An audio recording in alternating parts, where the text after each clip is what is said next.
Bonjour mesdames et messieurs, bienvenue à cette émission Culture à la barre, émission des débats sur les questions culturelles, patrimoine congolais. Isanga Banganga Maël est là où le grand esprit se rencontre. Culture à la barre de cet après-midi revient sur ce concert qui a eu lieu à Accor Arena à Paris. Nous sommes là en France. Le concert Solidarité Congo qui a eu lieu le 22 avril dernier. On va essayer de revenir sur les volets artistiques ainsi que les côtés caritatifs. Est-ce que ces deux angles ont été respectés? En plus, on va parler d'une année après ce concert de l'artiste musicien Moïse Mbie au stade des Martyrs. Heureusement pour nous, ici, nous avons le producteur Ethel Ngombe qui est non seulement producteur, mais également directeur général des 360 degrés de communication. Avec lui, nous allons faire un focus, pourquoi pas, revenir sur les péripéties qui ont entouré justement ce concert qui a eu lieu le jour d'un coup d'État manqué ici en République démocratique du Congo, principalement dans la ville-province de Kinshasa. Pour vous faire vivre ce qu'a été justement le concert Solidarité Congo à Paris, à Accor Arena, ancien Bercy, je voulais suivre ces images et puis on se retrouve tout juste après.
La vie d'un Congolais ne vaut-elle pas la vie d'un Ukrainien?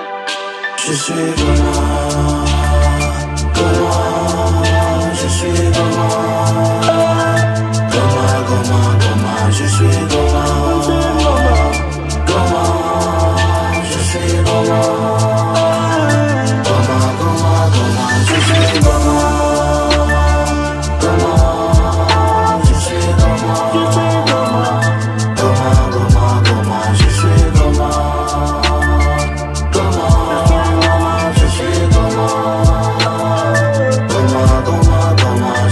Goma, je suis Goma. La dignité et la paix c'est mon combat. Mes bénédictions me causent de l'affliction. Les trésors de ma terre à cause de mon trauma.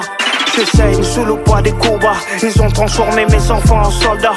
Mon bonheur est plongé dans le coma. C'est l'hécatombe, je ne compte plus les dégâts. Je suis Goma, Crie ma douleur, personne n'entend ma voix. Mais mon nom pas de poids est trop lourd de ma croix. J'ai oublié la joie mais je ne perds pas la foi. Je suis Goma. 5,4 millions de morts, des centaines de milliers de déplacés, 1 million de réfugiés à Goma. Une femme qui est violée toutes les 4 minutes. Certains estiment d'ailleurs que la moitié de ces morts seraient des enfants, imaginez-vous. Je vous parle de crimes contre l'humanité, de crimes de guerre, de viols, d'exactions contre les enfants, d'enrôlement forcé d'enfants soldats. Le sang coule au Congo. L'erreur serait de considérer la guerre comme quelque chose de lointain, d'exotique presque, alors qu'elle est dans nos téléphones cette guerre. Ces 6 millions de morts, ce sont aussi les nôtres, et il serait temps de s'en apercevoir. Je suis je suis Goma, je suis Goma.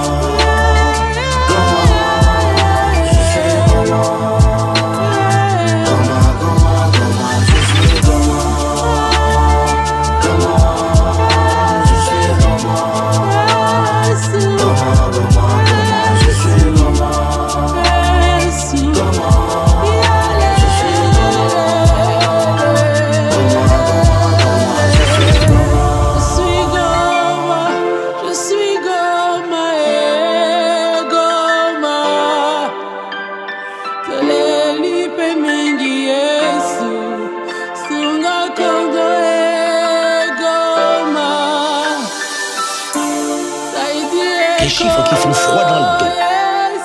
Des femmes violées et froidement assassinées devant leurs enfants et leurs maris. Des hommes avec des têtes tranchées. Des bébés sortis de couveuses, tués et découpés dans les maternités, devant leur maman en pleurs. Je suis Gomae. Que la paix et la justice guident nos pas sur le chemin de la guérison, parce que c'est encore possible.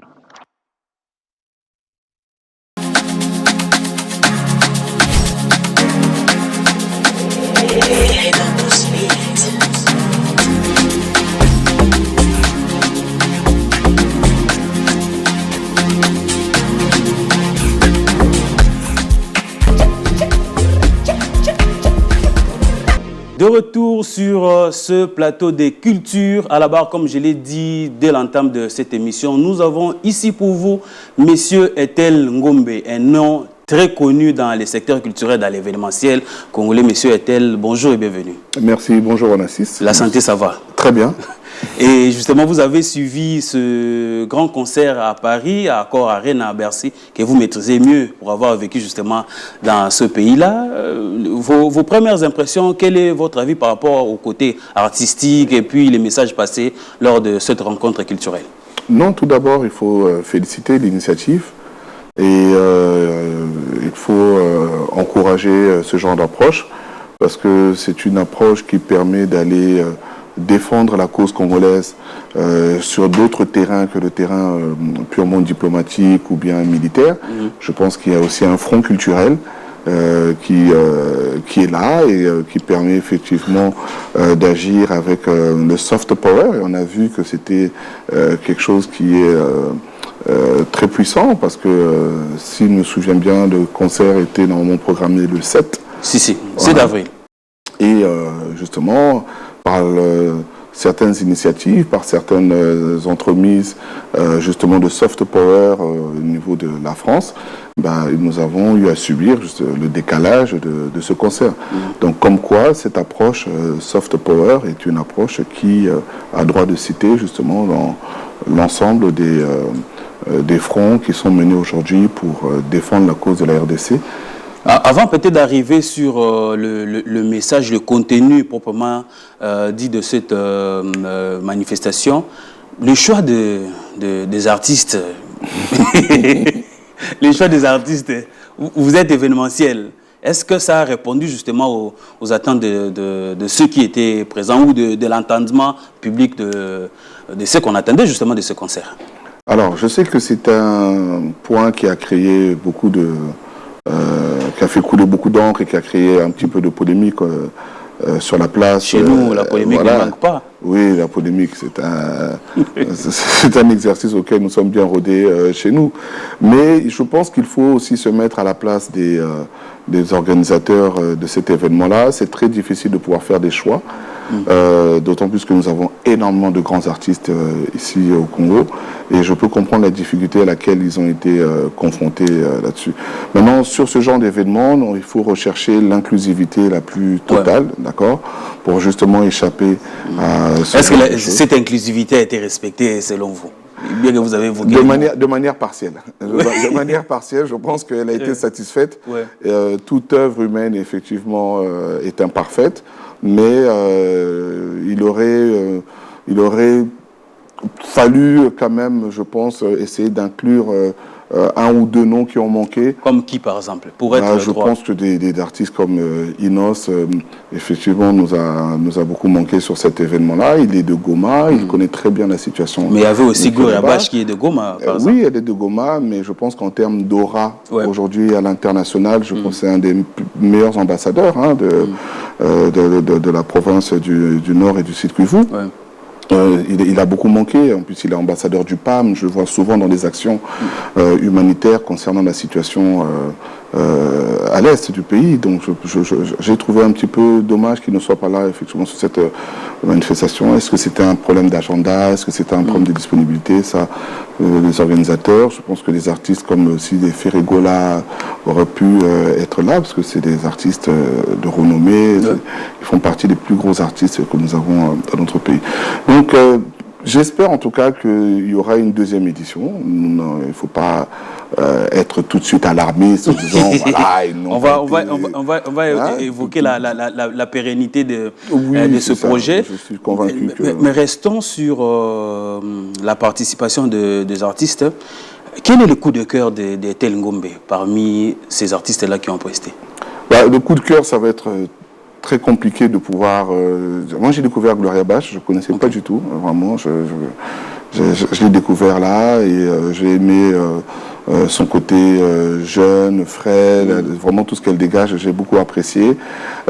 Si réellement, je peux dire qu'il y a eu un coup de cœur, c'est sur tous les artistes congolais qui sont maintenant installés en France, tels que des brigades et autres, qui m'a vraiment fait chaud au cœur de revoir sur scène, parce que ça faisait très longtemps que je ne les avais pas revus sur scène. Et j'ai vu qu'ils se sont... ils ont réussi à réécrire leur projet de carrière, parce qu'aujourd'hui, les artistes comme Brigade, tout à l'heure je le disais, arrivent à composer avec des dajou sur des titres qui sont devenus des hits énormes en France et un petit peu partout dans le monde. Donc ça a été vraiment ça, pour moi, la reconnaissance, de dire qu'ok, on arrive à un moment donné à pouvoir avoir des artistes qui sont partis de la musique dite typique pour aujourd'hui aller embrasser une musique urbaine auprès d'un nouveau public et voilà, ça pour moi c'est une vraie révélation.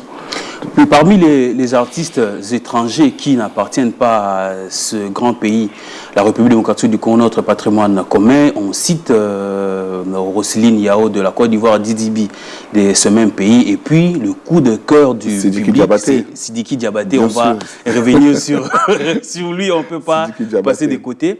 C'est l'artiste qui a beaucoup plus épaté, plus que même le Congolais. L'effet de jouer l'hymne national, c'était extraordinaire. Oui, je suis d'accord, effectivement. Sur ce genre de manifestation, il est très important de se souvenir à chaque fois pourquoi nous sommes là. Effectivement. D'accord. C'est là où va même les débats sur les contenus de production, justement, de l'ordre de Je vois là où vous voulez en venir, Onassis. Oui. Et je comprends votre propos et je trouve que c'est très important de chaque fois rappeler aux participants pourquoi est-ce que nous sommes là. Parce qu'on n'est pas là juste pour faire la fête et puis chanter. En vérité, on est là pour dénoncer une situation, une guerre d'agression qui dure depuis 30 ans. À l'est de la République démocratique du Congo. On est là pour être la voix des sans-voix, être la voix de ces mamans, de ces enfants, de nos frères et sœurs, pères et mères qui sont dans cette situation de détresse à l'est de la RDC. Nous sommes là pour dénoncer la situation de guerre perpétuelle, l'agression que nous venons encore de connaître dernièrement avec la résurgence d'un groupe rebelle qui a pris des parts importantes de cette partie de la République. Donc c'est très important de marteler à chaque fois le message.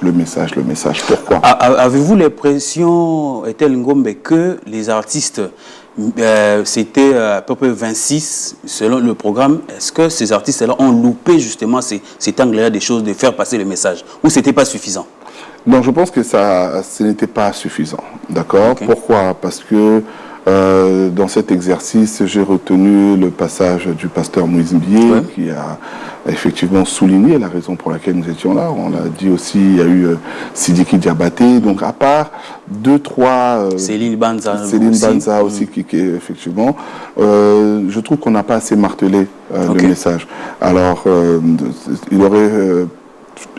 était préférable effectivement de profiter de cette occasion, de cette plateforme de visibilité mondiale qui était offerte là à la cause congolaise pour pouvoir mettre au pilori ceux qui font le malheur de notre pays. Voilà. Parce qu'on parle de Sidiki Diabaté, le Malien, l'artiste malien aujourd'hui qui a adopté, qui a su réinventer l'hymne national de la République démocratique du Congo, les débuts congolais. On va voir sa prestation et puis on va se retrouver tout juste après. Merci.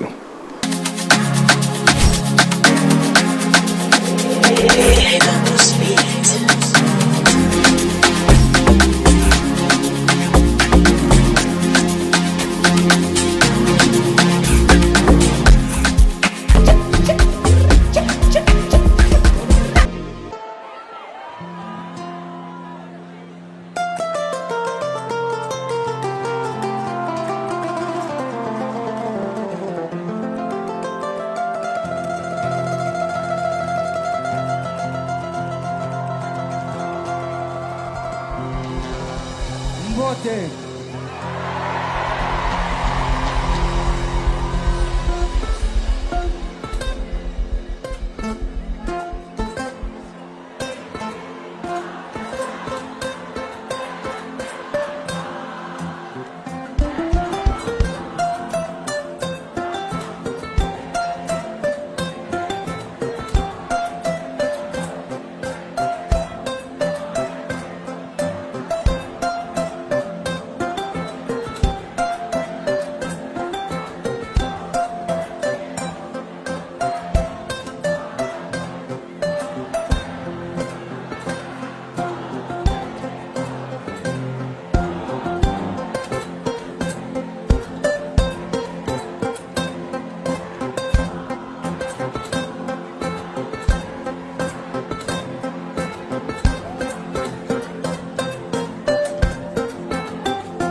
Sidiki Diabaté, le génie malien, avec son instrument de prédilection, il nous a tous fait rêver. Il a su, comme je l'ai dit tout à l'heure, réinventer l'hymne national de la République démocratique du Congo, debout congolais. Tout est bon, on a notre moro déjà bandaka, mais il y a béton, même moi j'étais là à l'intérieur de la salle, on avait du mal à les suivre pour nous l'hymne national. Il y a béton, c'est vraiment un génie. Donc, Monsieur Ethel Ngombe, on se rend compte que le message n'a pas connu vraiment une insistance d'objet. Mais est-ce que l'objet aussi n'était pas de réunir les Congolais et ceux qui appartiennent justement à ces États-là, les États Schengen, pour récolter les fonds, pour venir en aide aux enfants victimes justement de cette guerre d'agression dans la province du Nord et du Sud Kivu? Est-ce qu'il fallait insister sur ça? Parce que les gens parlent beaucoup, je voulais le dire, de Fali. Est-ce que Fali n'avait pas fait aussi sa part quand il dit quand il sera Congo et aussi là, est-ce que ce n'était pas aussi ça son message? Oui, c'était ça son message. Moi, je ne veux pas qu'on concentre le débat autour d'un artiste. Cet exercice, il est déjà très compliqué de pouvoir créer un événement comme ça avec tous ces artistes-là, les réunir autour d'une cause. Ça, déjà, c'est quelque chose qu'il faut féliciter. Le fait, en plus, que ces artistes-là soient venus de manière bénévole, ils n'ont pas demandé de cachet, c'est aussi quelque chose à féliciter. Ensuite, quels sont les objectifs qu'il fallait espérer autour? Le premier, déjà, vous l'avez dit tout à l'heure, c'était de pouvoir récolter des fonds. Et ça, comme le concert a été plein... 300 000, à peu près 300 000 euros. 300 000 euros, donc c'est énorme. Je pense que c'est quelque chose qui va vraiment permettre d'aller aider de manière concrète les personnes qui en ont besoin. Ensuite, deuxièmement, là où vous voulez en venir, c'est de dire, est-ce que sur ce genre de manifestation, on profite de l'occasion des caméras qui nous sont mises à disposition ce jour-là et de l'audience qui est présente, mais pour réellement vulgariser et convertir ceux qui ne le sont pas à la cause congolaise. Effectivement. Donc la première partie, la vulgarisation, ça, je pense que nous avons gagné ce pari-là parce que les personnes qui étaient là ont entendu parler de la question de la guerre que subit la République démocratique du Congo.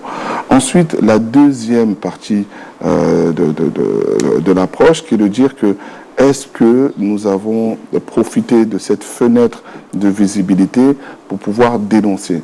C'est là où je trouve que nous n'avons pas suffisamment justement appuyé sous CT parce que nous avions vraiment l'attention de tout le monde à ce niveau-là. C'est là où je trouve que on aurait pu faire encore les choses beaucoup plus avec beaucoup plus d'intensité. Parce que nous sommes quand même dans l'émotion jusqu'à présent de la situation que subit notre pays, et donc nous aurions pu à ce moment-là appuyer encore plus ce propos-là et puis dénoncer, mettre des noms sur les choses, mettre des noms sur des situations.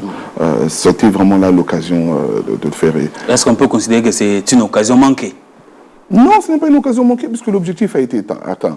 D'accord. Maintenant, tout à l'heure, vous parlez de l'artiste Fali Poupa.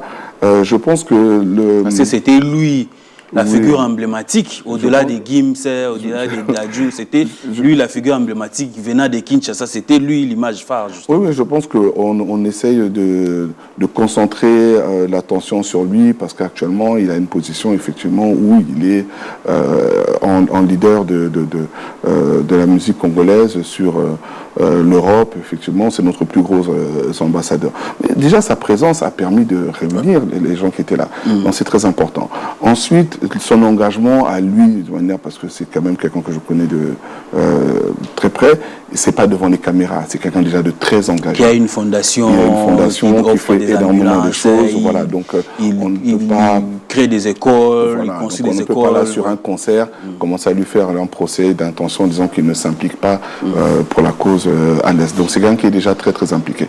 Maintenant, si certains voulaient entendre certaines chansons, j'ai pu comprendre qu'ils ont stop à la guerre. Oui. Voilà, stop à la guerre et autres, mais elles sont encore disponibles en streaming. Ils peuvent les écouter. Donc, non, je pense que déjà la présence d'artistes de ce calibre-là attire déjà l'attention des médias. Sans cacher. Sans cacher, c'est déjà très important. Okay. Je pense que c'est ça qu'il faut Parce que j'ai appris, parce que nous avons voyagé avec ces musiciens, c'est lui-même qui a dû payer les billets de ces artistes pour venir. Je vous le confirme que lui-même, financièrement, il s'est impliqué, il a mis la main à la poche et il n'a pas hésité, il a pris des répétitions. Et donc voilà, c'est ça qui est le plus important, vraiment. Il ne faut pas chercher à créer des polémiques inutiles autour de ça. Ok, voilà. On ne va pas chercher à créer des polémiques inutiles autour, mais on va parler de la dernière question sur ces sujets et puis on va aller à la deuxième thématique. Déjà, des voix s'élèvent pour qu'on arrive justement à pérenniser ce projet. Oui. Après l'accord Arena le 22 avril dernier, on pense déjà à faire peut-être un concert Solidarité Congo en Belgique, par exemple le 30 juin, en Chine, à Addis Abeba, parce que c'est le siège de l'Union africaine. Est-ce que vous êtes aussi de cet avis-là? Mais j'adhère vraiment à cette idée. C'était ça d'ailleurs la réaction du chef de l'État lors de la 41e réunion du Conseil des ministres. Oui. J'ai suivi des propos du ministre Mouyaya à ce sujet-là, tout à fait. Et donc je suis content que les autorités au sommet de l'État aient pris conscience effectivement du rôle, de la puissance, de la culture et du soft power. Moi, je suis quelqu'un qui milite pour cela depuis très très longtemps. Je me considère moi-même comme un activiste culturel. Donc, je ne sais que trop bien... Il vous manque de marche. Je ne sais que très bien quel est l'impact justement du soft power et de la culture sur toute cette question-là. Moi, je pense que si nous pouvons aujourd'hui emmener ce projet de Congo Solidarité sur d'autres pays, sur d'autres capitales, c'est un vrai plus. La question que nous sommes en train de défendre, qui est celle de la souveraineté de notre pays, elle doit être défendue sur tous les théâtres possibles. Sur tous les fronts. Et sur tous les fronts. Nous avons sur le front militaire, sur le front diplomatique, sur le front culturel. Alors sur le front culturel, qui est l'espace, ou en tout cas le domaine dans lequel nous avons nos compétences, on excelle, ça je vous laisse libre de vos propos. En tout cas, nous exerçons, en tout cas, nous devons porter la parole du Congo partout où nous pouvons, sur toutes les capitales. Donc si demain on peut aller en Belgique, et vous savez quels sont les liens entre notre pays et le royaume de Belgique, et ben encore tant mieux, parce que je pense que ça va encore emmener à un autre niveau la prise de parole de la République démocratique du Congo. Voilà. La culture congolaise est un domaine où on excelle, je répète encore les mots, c'est un domaine où nous avons de l'ancrage, nous avons de la suprématie sur plusieurs pays du monde. C'est un domaine qu'il faut qu'on exploite essentiellement pour justement faire valoir la part de la République démocratique du Congo sur le concert des nations. Parce que nous parlons de ce concert Solidarité Congo, il y a eu également un artiste, Moïse Mbiye, qui, le 19 mai de l'année 2024, il était justement au stade de Martyrs, un concert artistiquement très fort et le public avait répondu présent. Le producteur est ici avec nous sur place. Mais ce 19 mai 2025, le producteur ici sur place va nous dévoiler justement en avant-première au Showbuzz ici, la vidéo générale de ce concert-là. Mais avant d'y arriver, on va prendre ces teasers qui représentent justement l'annonce de ce nouveau rendez-vous, c'est 19 mai au Showbiz, et puis on va se retrouver tout juste après.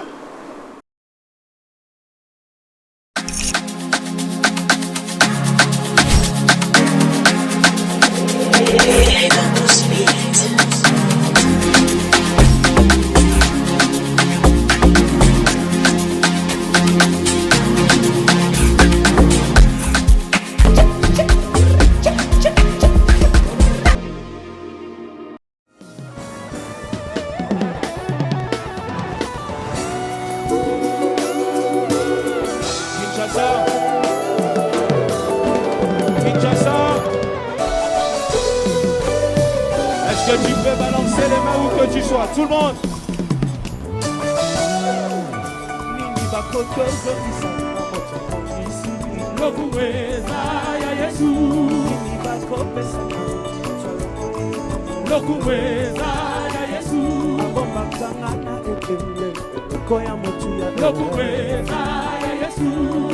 bakosala nyonso bazolonga maite nalobi bakosala nyonso bazolonga biso te bakotiti bonganga bazolonga kaka te ambasimbi timoyeke bazolonga bate basiesinga luketu mama bazolonga biso te alobi nakokweya kaka mokola kotika ngai alobi nakosila kaka mokola kotika ngai ansekele na yesu kina ye ya biso yesu ansekele na ye nkodia na ye ya biso yesu natuninye kokyo komelanga je vais voir tout le monde demain au mérite tout le monde plus fort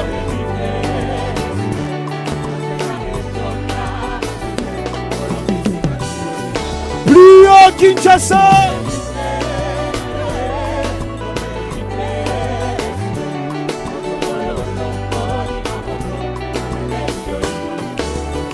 plus haut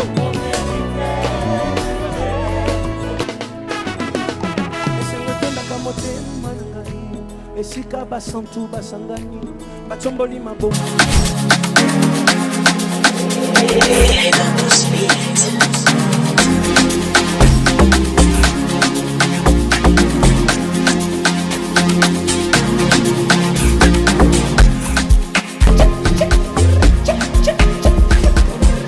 Retour déjà sur ce plateau pour parler de notre deuxième thématique. Une année après le concert du peuple au stade de Martyrs, que devient Moïse Mbié au stade de Martyrs? Un concert, c'est vrai qu'il y a eu une forte campagne ici dans la ville-province de Kinshasa, mais les jours J, un coup d'État a manqué. Est-ce que le public devait venir à ce concert pendant qu'il y avait cette psychose? Tantôt, on avait annulé par le ministre provincial. Tantôt, c'est le ministre national qui confirme le concert.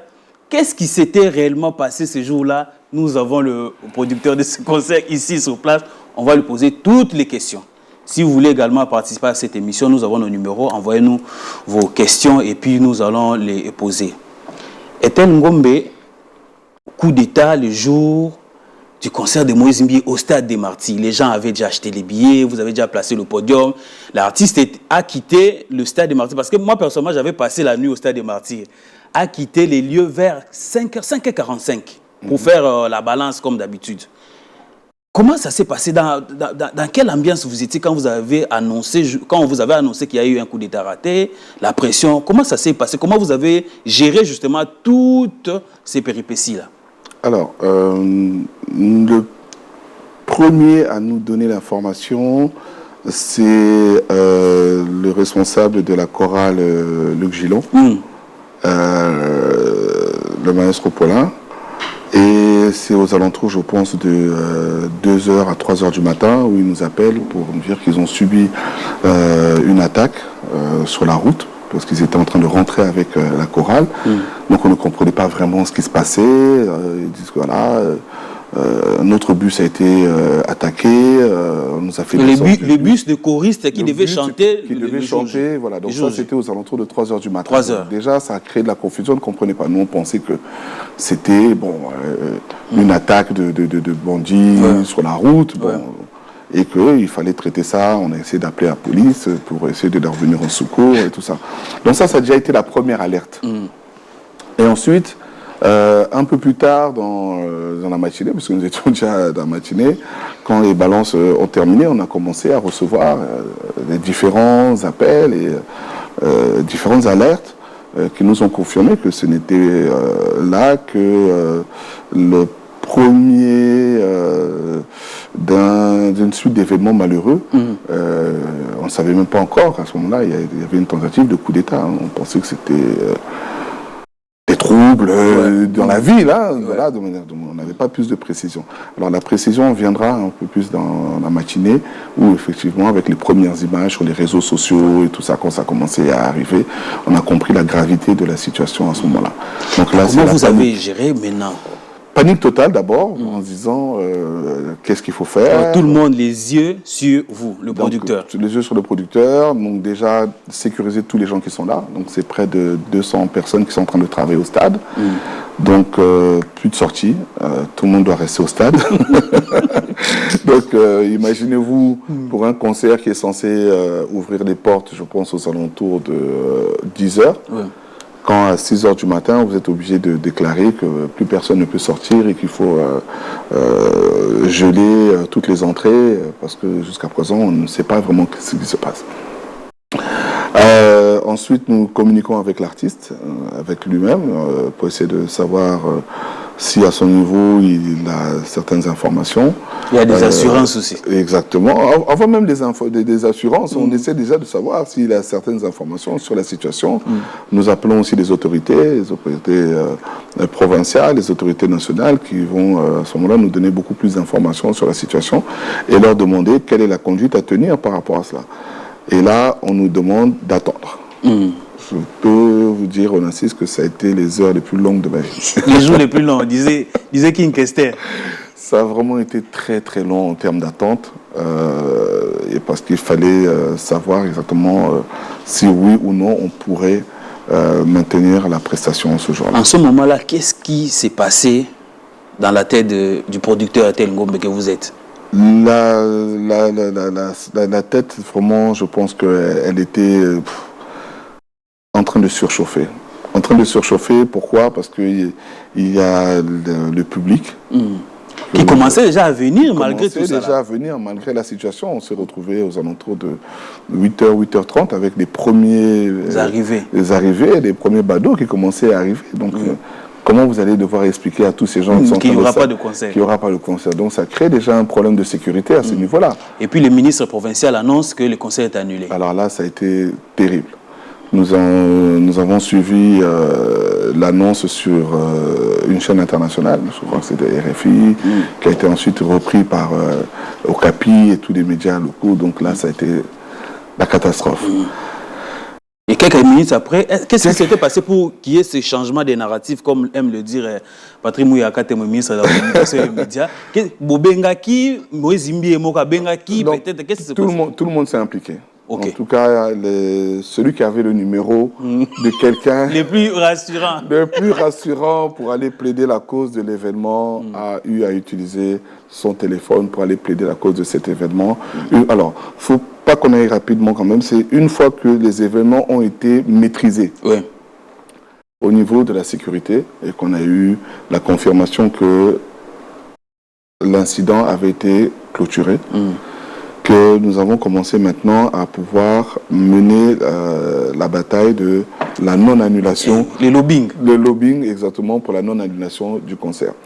Pourquoi? Parce que la première raison que je vais donner, c'est que nous sommes retrouvés à 13-14 heures avec près de 50 000 personnes dehors. Déjà là au stade. Qui étaient déjà là au stade. En train de chanter, en train de danser. Voilà. Je me voyais mal expliquer à ces gens-là qui doivent rentrer chez eux et qu'il n'y aura pas de concert. Donc ça, nous avons eu à l'expliquer aux autorités en charge de la sécurité de la ville de Provence que nous ne pouvions pas prendre la responsabilité de gérer cette foule mécontente qui va repartir.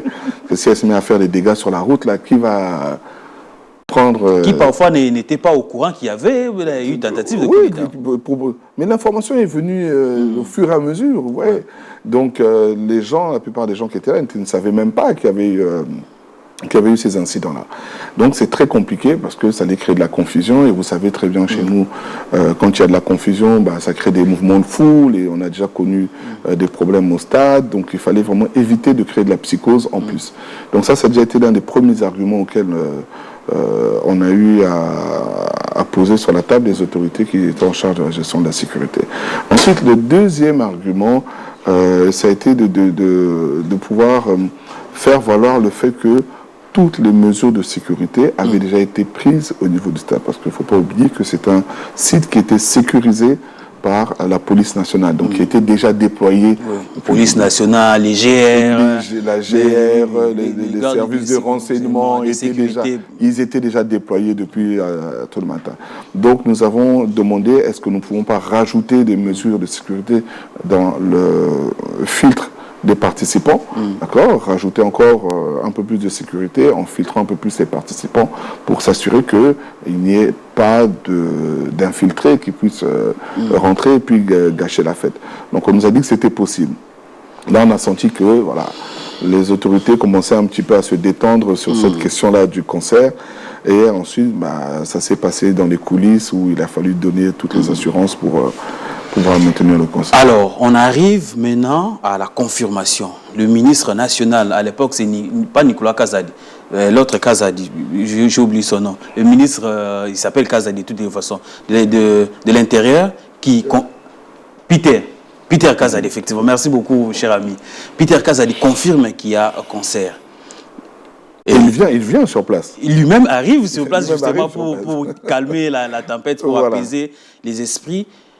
Quelle était la réaction du producteur, premièrement? Deuxièmement, on se projette déjà sur l'événement en question, le podium, le public, l'artistique. Comment ça s'est passé? On a vu également la participation d'un jeune talentueux, un jeune créatif, Eric Nice, avec son agence également Credo Création. Oui.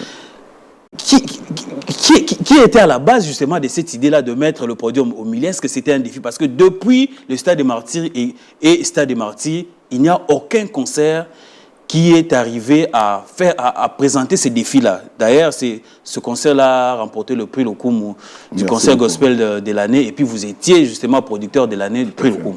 Merci beaucoup. Alors, dès que nous avons eu la présence du VPM, son Excellence Peter Kazadi, ça a vraiment apaisé les esprits. On a eu à ce moment-là l'assurance que nous allions pouvoir mener la manifestation à son terme. Nous avons fait des concessions en termes de durée. Voilà, je crois que le concert était prévu pour 3 heures, il a fait 2 heures. Nous avons dû raccourcir l'événement. Nous avons eu la présence aussi d'autres politiques qui sont venus. Je pense que le président de l'Assemblée nationale, son Excellence Vital Kamerhe aussi était venu, accompagné de sa femme. Donc nous avons eu effectivement le support des autorités du pays qui sont venues à ce moment-là. Donc c'était un très bon message pour dire que malgré ce qui s'est passé, le pays continue.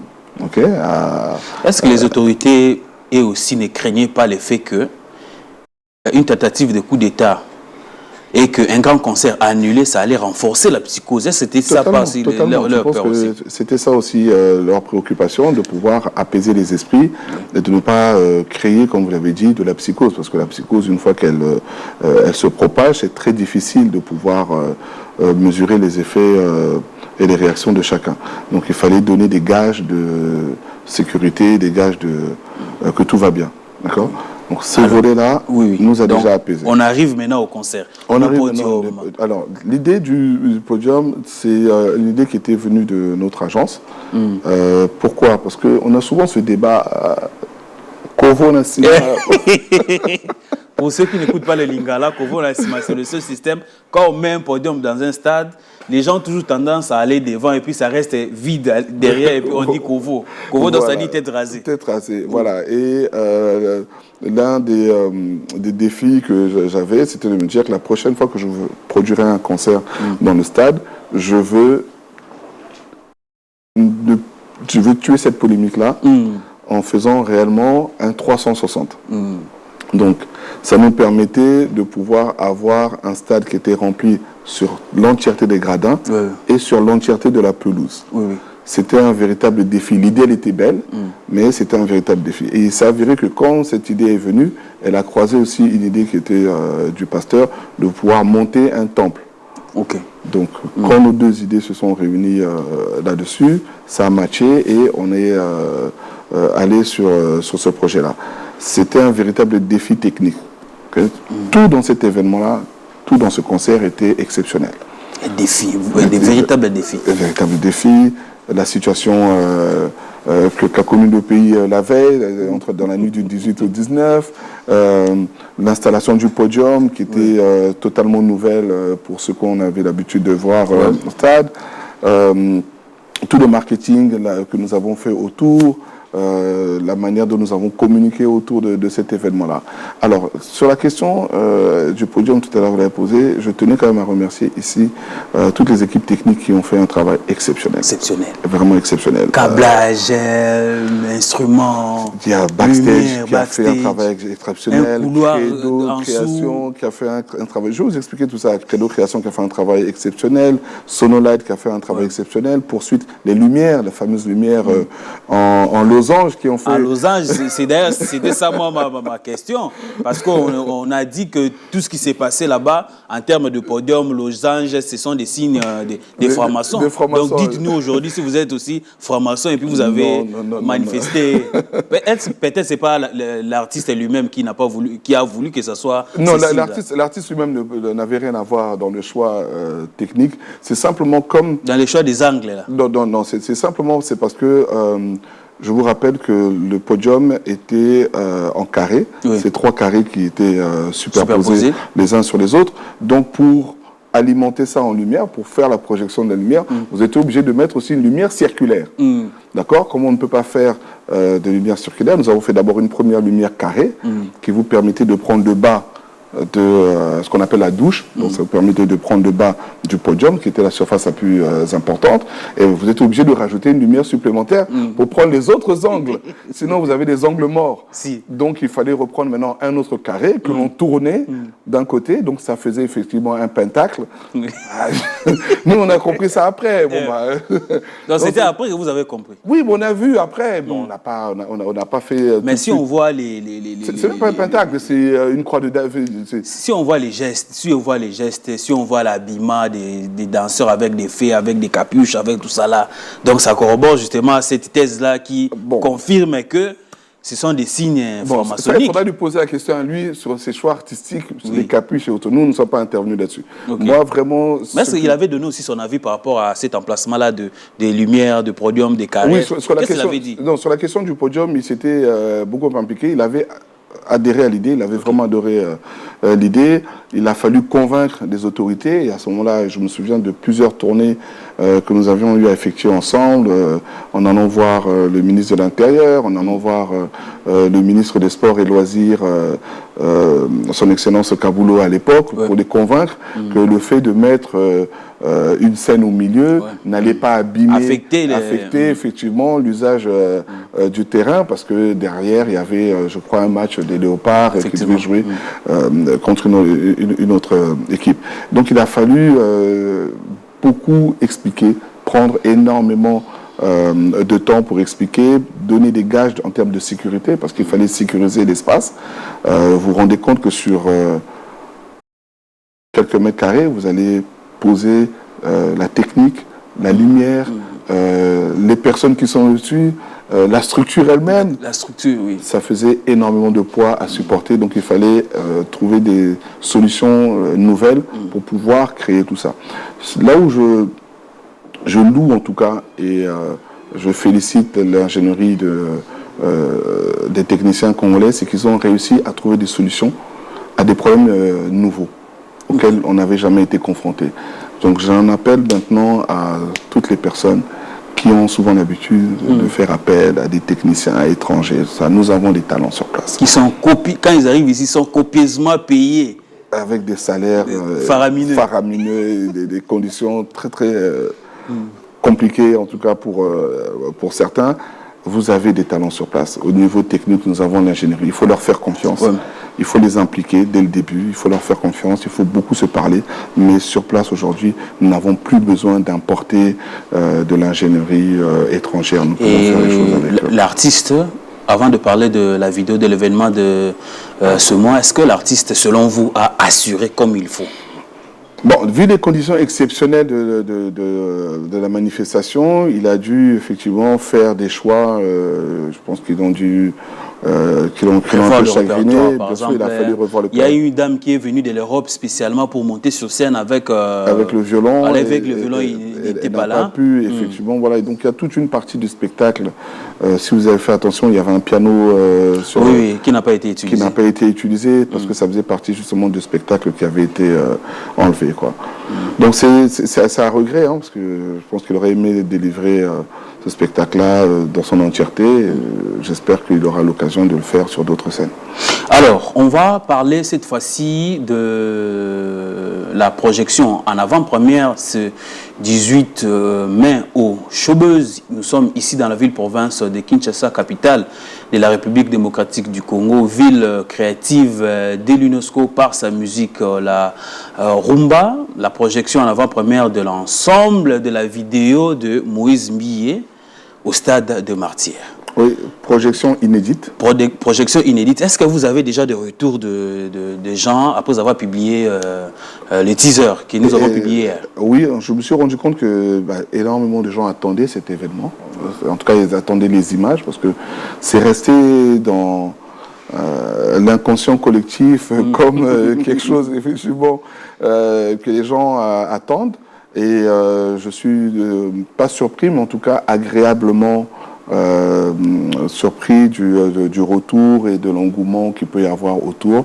Et ça veut dire que notre stratégie qui était de pouvoir traiter de manière distincte le concert comme un événement à part et ensuite le contenu vidéo comme un événement aussi à part, ça a été une très bonne stratégie parce que là, 1 an après, on se rend compte que la demande est toujours là. Le côté exceptionnel de ce concert fait que nous aurons un cinéma Showbuzz qui sera plein de personnes qui voudront voir ce qui s'est passé ce jour-là. Alors, on va revenir ici pour conclure cette émission, mais rentre de l'autre côté de la technique pour prendre le teaser de cette annonce justement de la vidéo en avant-première au Showbuzz. On prend cet élément.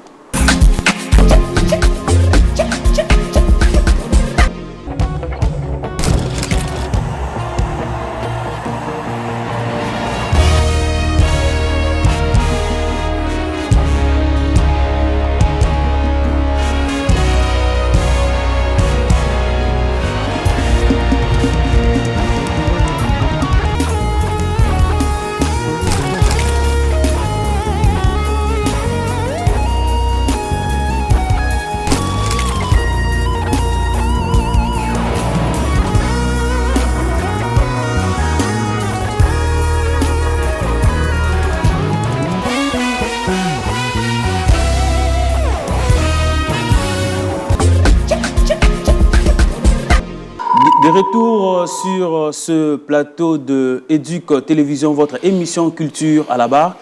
Une avant-dernière question, monsieur Ethel Ngombe. Que gagnent les partis justement après ce grand concert? Moïse Mbié a certainement reçu son cachet. Vous êtes le producteur. Nous avons vu beaucoup de sponsors, notamment à www.art.cd. La vidéo, est-ce que dans la projection de cette vidéo-là ou dans après la production de la vidéo, que gagnent les partis? Moïse Mbié, par exemple, en tant qu'artiste, gagne quoi? Le producteur gagne quoi? Est-ce qu'il y a encore d'autres partis qui ont de gains, justement, derrière cette nouvelle production, entre guillemets? Oui, vous pouvez parler de nouvelle production parce que nous essayons de créer un écosystème vertueux autour de tout ce qui est production musicale, c'est-à-dire de dire que le concert, il a sa propre économie, il a sa propre voie de cité et ses relais économiques que nous avons déployés, la billetterie, que ce soit le merchandising, les t-shirts et autres, que ce soit les différentes boissons et autres que nous avons pu servir sur place. Donc ça, c'était le moment du concert. Nous avons monétisé sur toute cette partie-là. Mais il y a tout le contenu vidéo qui, lui aussi, permet de faire encore de la monétisation bien après le concert. Et c'est ce que nous sommes en train de faire aujourd'hui. Nous avons jalousement tenu à contrôler les images qui étaient extraites de ce concert. Beaucoup nous l'ont reproché parce que nous avons fait enlever énormément de choses sur les réseaux sociaux YouTube. C'était justement pour garder le côté exceptionnel de l'événement et de se dire qu'au moment où nous allons mettre le film, en tout cas le concert, sur les plateformes de streaming et autres, elle aura toujours ce côté exclusif et inédit du produit. Et ça a été un combat vraiment très très difficile parce que les gens ils viennent avec des téléphones, des caméras, tout cela. Donc, mais nous avons quand même réussi. Et donc là aujourd'hui ce que nous proposons c'est le 18 mai à 17h dans le cadre du Showbuzz. un événement exceptionnel qui sera l'avant-première du concert, la diffusion du concert. Donc nous allons mettre à disposition cet événement-là du 19 mai 2024. L'accès est à $10 pour les places grand public et à $20 pour les places en VIP. Oui. Donc ça sera une expérience parce qu'on a retravaillé le projet, on a retravaillé les images, on a retravaillé le son quand même pour offrir une qualité d'écoute optimale. Je pense que l'artiste lui-même sera là ou peut-être ça sera sans lui? En tout cas, nous avons prévu que l'artiste puisse être là, puisse ne pas être là. Je sais qu'il a un agenda qui est chargé aujourd'hui avec ses activités en Europe. Donc si l'artiste est présent, nous ne serons que trop contents de pouvoir partager ce moment-là avec lui. Mais ce qui est important vraiment à retenir, c'est le concert ce jour-là. De savoir ce qui était, qui viennent revivre les émotions. Ceux qui n'y étaient pas, ceux qui malheureusement ont manqué pour différentes raisons, de venir voir ce qu'ils ont loupé. En tant que producteur, est-ce que vous pouvez nous dire quel est le nombre exact de public qui a fait les déplacements ce jour-là? Est-ce que vous avez une idée? Et puis le coût en termes de chiffres, c'est que vous avez pu récolter. Vous aimez beaucoup les chiffres, on assiste. Bon, déjà, j'avais oublié de répondre sur la première question. Sur le streaming, quand on met à disposition un contenu comme ça, il y a ce qu'on appelle un revenu sharing, donc un partage des revenus entre le producteur et l'artiste. Donc ça permet de continuer à monétiser sur le long terme. Donc sur la question de savoir est-ce que l'artiste touchera un intéressement sur les ventes vidéo, oui. La réponse est oui. Concernant les revenus du stade, je sais que les gens fantasment beaucoup sur les revenus que l'on peut faire au stade. Il faut savoir qu'on ne fait pas un stade des Martyrs pour gagner de l'argent. Non. Pourquoi? Parce qu'une grande partie des revenus sont épuisés dans le marketing, sont épuisés dans la communication, dans les charges. Et quand on vend des places à 5 000 francs comme nous on l'a vendu, même si vous en vendez 50 à 60 000, parce qu'on dispose de 80 000 places, qui est la jauge du stade. Si vous rajoutez avec la pelouse, vous pouvez mettre entre 7 000 et 10 000 personnes, donc vous arrivez peut-être à 90 000 personnes sur un stade. Une partie des places est donnée à des partenaires, d'accord, tels que Orange qui a reçu, je pense, 20 000 places, Illico qui a reçu aussi des places, et ainsi de suite. Eux, ils prennent ces places-là qu'ils mettent à disposition, soit gratuitement, soit dans le cadre de certains jeux concours auprès de leurs consommateurs. Maintenant, là où on gagne de l'argent, effectivement, là où l'économie est intéressante, c'est sur les places VIP, c'est sur le merchandising et tout. L'économie d'un concert tourne, le coût d'un concert au Stade des Martyrs avoisine à peu près les 700 000 $. Ça, c'est le coût d'un concert au Stade des Martyrs entre la location de la salle et autres. Vous arrivez aussi à aller au-delà après les recettes? Alors, après les recettes, si on arrive à faire 15 à 20% de marge, c'est déjà très bien. Ok. Donc ça ne nous rend pas très riches. On ne fait pas un stade de Martyrs pour devenir très riche, c'est faux. Mais c'est un marqueur, c'est ce qui nous permet à nous d'être là aujourd'hui devant vous. D'accord. Nous, c'est le deuxième stade que l'on fait. Donc c'est un marqueur dans la carrière de l'artiste, c'est un marqueur dans la carrière de l'agence et du producteur de se dire que dans mon CV, j'ai fait déjà un stade, 2 stades. Voilà. Donc ça nous permet d'avoir un tremplin pour aller ailleurs. On ne fait pas le stade de Martyrs pour devenir riche, vient de le dire Ethel Ngombe, producteur et directeur général de 360 Communication, agence multi-facettes évoluant ici dans la ville-province de Kinshasa. Il est l'organisateur du concert de Moïse Mbié et déjà ce 18 mai au Showbuzz ici à Kinshasa, il y aura la diffusion en avant-première du concert de Moïse Mbié. Il invite justement tout le public à venir voir ce qu'a été ce concert-là, que je rappelle, ça a eu lieu le jour d'un coup d'état raté, il fallait le faire. Merci, cher public, si vous avez aimé. D'abord, merci, monsieur Ethel, d'avoir répondu à notre invitation. Merci, Onassis, de m'avoir invité. Ça fait longtemps qu'on en parlait, effectivement, de pouvoir venir ici. Oui. J'aime beaucoup ce que vous faites. Merci beaucoup. Je tenais aussi à féliciter les équipes qui sont très professionnelles. Oui. Et j'espère vous voir le 18. On fera l'effort. Merci beaucoup. Merci également à vous, cher public. Je ne peux pas quitter ce plateau sans remercier la grande équipe justement d'Educ Télévision. À la barre, vous retrouve prochainement.